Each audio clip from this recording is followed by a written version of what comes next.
ఏమైంది కాదంబరి? ఇంకేమై ఉంటుంది? అదే అయి ఉంటుంది.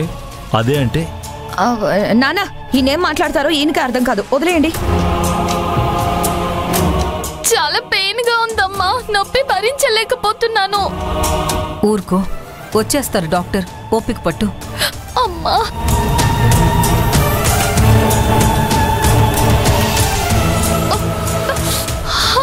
రండి డాక్టర్.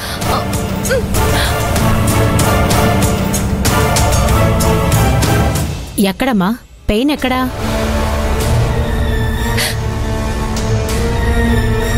అమ్మా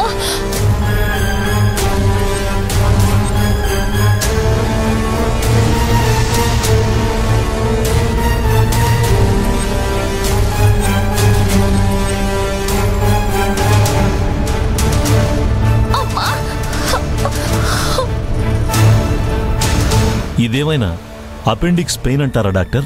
అటువంటిదేమీ అయ్యుండదు మహేంద్ర గారు. మనం జ్యూస్లో పౌడర్ కలపడం వల్ల నీలవేణి కడుపు పోతుందనుకుంటే కథ ఇలా అడ్డం తిరిగిందేంటి కాంచనా? ఏమవుతుందేమో నాకు భయంగా ఉంది. మీరు ఈ కంగారుతో విషయం బయటకు అనేసారనుకోండి, ఇద్దరిని కలిపి బయటకు గెంటేస్తారు. ఏం పర్లేదు, ఒక ఇంజెక్షన్ వేస్తాను, తగ్గిపోతుంది. నాకు ఇంజెక్షన్ అంటే భయం డాక్టర్, నొప్పిగా ఉంటుంది. నిమిష, ఈ పెయిన్ కన్నా ఆ పెయిన్ తక్కువే.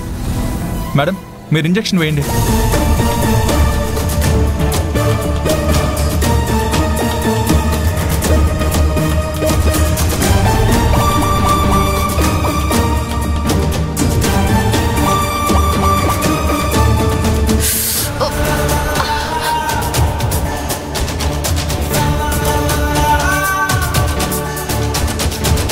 అసలు ఏమైంది మేడం?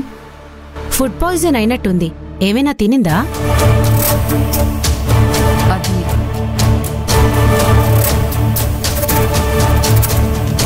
జ్యూస్ తాగింది. ఫ్రూట్స్ అన్ని హైజీనికేనా? అవును మేడం, అన్ని తాజా పండ్లే. హే కుకటేష్, తాజా గీజా అని ఇప్పుడు చెప్తున్నావా? అసలు నువ్వే శుభ్రంగా చేతులు కడుక్కొని జ్యూస్ తయారు చేయలేదేమో. అమ్మగారు, కుకటేష్ అన్న ఏం చేసినా శుభ్రంగానే చేస్తాడమ్మగారు. ప్రతిదానికి నువ్వు వత్తాసు పలుకుతున్నావా నీలవేణి? సమయానికి డాక్టర్ గారు వచ్చారు కాబట్టి సరిపోయింది. మనం హడావిడిగా వేరే హాస్పిటల్కి తీసుకెళ్ళుంటే అక్కడ డాక్టర్స్ హడావిడి చేసి ఆపరేషన్ చేయాలంటే అప్పుడు పరిస్థితి ఏంటి? ఏమంటున్నావు కోటి? అదే మావయ్య గారు, ఈ మధ్య ఇలాంటివే ఎక్కువ జరుగుతున్నాయని. బావా, ఇది మరీ ఓవర్గా ఉంది. నిమిష ఇంజెక్షన్ వేయించుకోవడానికే టెన్షన్ పడుతుంటే ఆపరేషన్ అని భయపెడతావేంటి? డాక్టర్, నా వైఫ్ నీలవేణి ప్రెగ్నెంట్. ఒకసారి చెక్ చేసి ఏవైనా మందులు రాస్తారా? Congratulations Tarak. Thank you doctor. ఏమ్మా, ఫోలిక్ యాసిడ్ టాబ్లెట్స్ ఏమైనా వాడుతున్నావా? అలాంటివేమీ లేదు మేడం. బిడ్డ ఎదుగుదల బాగుండాలంటే అన్నీ వాడాలి.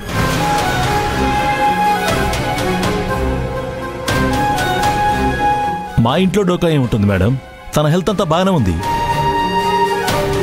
అలా నిర్లక్ష్యం చేయకూడదు మహేంద్ర గారు. గర్భవతి డైట్ పర్ఫెక్ట్ గా ఉండాలి. నేనొకసారి చెక్ చేస్తాను. ఇంజెక్షన్ టాబ్లెట్స్ అక్కర్లేదు డాక్టర్. ఈ జనరేషన్లో అయితే ఇవన్నీ అవసరపడుతున్నాయి గాని మా జనరేషన్లో అయితే ఇవేవీ లేకుండానే 3-4 పిల్లల్ని కనలేదా? ఇప్పుడు మన గురించి చెప్పడం అవసరమా? ఎందుకు చెప్పకూడదు? మన జనరేషన్లో చెట్టు చుట్టూ పుట్ట చుట్టూ తిరిగి దేవుడికి దండం పెట్టుకుంటే చాలు పిల్లలు పుట్టేవాళ్ళు. ఇప్పుడు ఈ పొల్యూషన్ వల్ల లైఫ్ స్టైల్ చేంజ్ అవడం వల్ల పిల్లలు పుట్టడం చాలా కష్టమైపోయింది. అయితే ఆ విషయంలో మీ కోడలు అదృష్టవంతురాలనుకుంటాను మావయ్య గారు.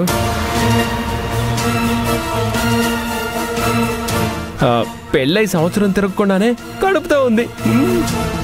మీరు ఆపండి, ప్రతి దాంట్లో తలదూరుస్తారు. నీలవేణి, నువ్వు కూర్చోమ్మా, చెక్ చేస్తా. వద్దు డాక్టర్, తను పల్లెటూరు నుంచి వచ్చిన పిల్ల, చాలా బలంగా ఆరోగ్యంగా ఉంది. చెక్ చేయాల్సిన అవసరమే లేదు. మా డాడీ అలానే అంటుంటారు. మీరు చెక్ చేసి మంచి మందులు రాయండి. వద్దు తారక్, నీలవేణికి మందులు వాడాల్సిన అవసరం లేదు.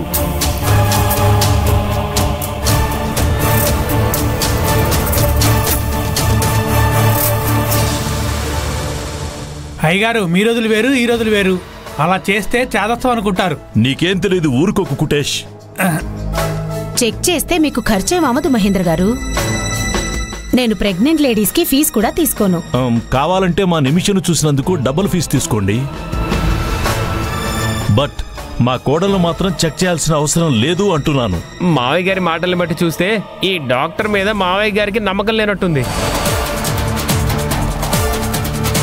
నిర్మల్ గారు కూడా పేరు మోసిన డాక్టరే కదా, మీరెందుకు వద్దంటున్నారు? అది కాదు, ఇప్పుడు ఇవన్నీ ఎందుకు అంటున్నాను.